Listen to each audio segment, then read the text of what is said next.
Hey guys, Darren here from Property Prosperity. I was just having a chat to a client earlier on today. They've got a property they're looking at selling off, and they think it's got development potential. So they're like, "Oh man, that's awesome! We can get a developer to come in and buy it, and then they can pay lots of money for it, and we're going to make all this cash, and it's going to be awesome." I suppose my logic behind selling properties, if you're leaving some value in the property, and you got to remember why a developer would buy a property. The only reason they're going to buy a property if they're going to make money out of it. So if I'm a person that's going to sell my property and I'm going to sell it to a developer, you've got to understand you're selling it for less than the value of the property. And so, if you're selling it for less than what the property's worth, then you're giving it away to the next guy. So I'd always question, like, if you're selling it away for less than it's worth, then why don't you try and realize some of the value in the property? If you can realize some of that value yourself, why? It's better to have that money in your pocket than have have the money in a developer's pocket. So, yeah, like I said, just if you're already at the start, you're going to sell it off to someone for them to make money, then why don't you just make the money yourself? I suppose, some people might be scared, or they might think it's, beyond them, or it's not possible for them to make any money out of things. But, with the right advice, or get some, get a second opinion, or get some more information, at the end of the day, you got to weigh up, the cost versus benefit, I suppose. So, if it's going to be a massive hassle and it's going to be really risky and you're not going to be able to sleep at night and you're going to be really stressed, then, if you're going to make a few extra dollars, it's probably not worth it. But when you're talking, 50 or 100 or heaps more money, then you got to weigh up, is it worth a little bit of stress or a little bit of hassle for, 50 grand? Maybe not. Maybe for 100 grand or 150 grand or 200 grand. At some point in time, you're going to start to say, hang on, well, if I'm going to make 50 grand more, if I just put in this little bit more effort, that's a whole year's wage. I think where, people go a little bit wrong sometimes in the world of properties, they don't really appreciate that it's real money. The difference between, $50,000 more, $50,000 less, the average wage in Australia is like $50,000. So it's like a whole year of someone sitting at a desk, typing away at a computer, just by putting in a little bit more effort than they otherwise, may have to put in. And the crazy thing about if you, maybe you renovate the property or maybe you develop it, so you subdivide off a portion of you, if you do something a little bit more creative, it doesn't necessarily take that much more work. So, just for that small amount of effort, if you can make 40, 50, a whole year's wage, you might find you can actually hire other people to do the work for you. So you don't actually have to do anything, just to ring up someone, they come out and do all the work for you, and then you create all this extra value. Then when you go to sell it off, rather than giving away to a developer to buy it and make all this money, you've got that money in your pocket. And it's not about the money, it's about what you can do with the money. That extra $50,000, or even if it's $20,000 or it's $100,000, whatever it is, that extra money allows you to do the next thing you want to do.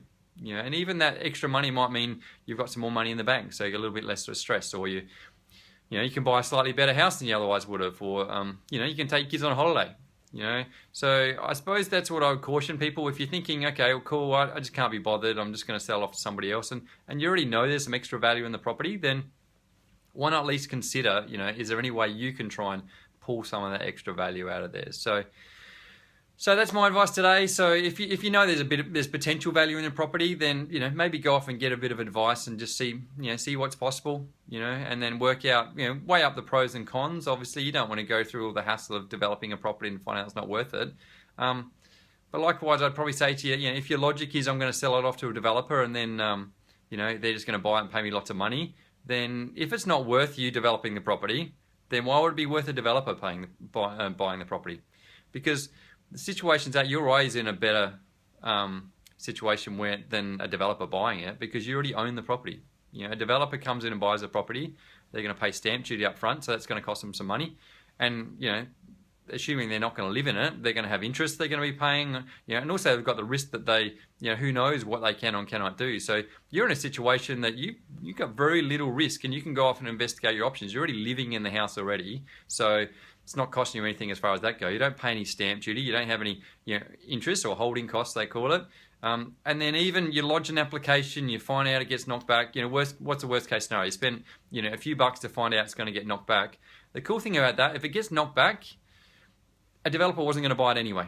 A developer's not going to take a massive punt and a massive risk on something that might get knocked back. So whereas you're in a situation you can take a bit of a punt and a bit of a risk, I suppose. So Unless you know then straight away, rather than putting on the market expecting you're going to get a developer to buy it and then no one buys it, then you're really disappointed, I suppose. Well, if you lodge the application, find out whether you can develop it, and then if you can't develop it, well, that's great. You know you're not marketing it to a developer. You're marketing it to a mum and dad or someone that's going to live in it. So straight away, you can target your marketing strategy to suit the person that's going to buy it, rather than trying to go, oh, I'll focus on developers and people that are going to live in it. So you can really plan for your marketing. The other option, worst case scenario, you've lodged the application, find it does get approved, and then suddenly you've got all this extra value. And even if you choose then not to develop the property, when you're selling it, you can present that to any potential developer, say, hey, there's $50,000 worth of profit in this deal. I've already had the approvals. All you have to do is come and finish it off.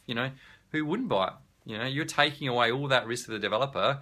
Even if it's only $50,000, they might pay you, $10,000 more than they otherwise would, or $20,000 more than they otherwise would, because you've already created that extra value than otherwise if they had to buy it and then take the punt themselves. So that's pretty much my advice today. So just, think outside the square. If you know there's potential in your property, just go and put a little bit of time, a little bit of research in there and see what your options are. Maybe get some advice from someone and, don't assume that everyone else has to make the money. If you've got an option to make some money, then, why not have a look into it? So, thanks, guys. I see a couple of people liked my my little rant so far. I appreciate that. And if anyone's got any questions or any comments, if you feel that you know someone that might find this interesting and they, maybe they're sitting on a gold mine, or maybe they think they're sitting on a gold mine and they're not really sure, then, maybe if you click on the share button, I'm sure they might find it interesting. And so thanks, guys. Also, if you want to put a comment in there and you've got a future little question you want answered or something else you'd like to find out about in the future, then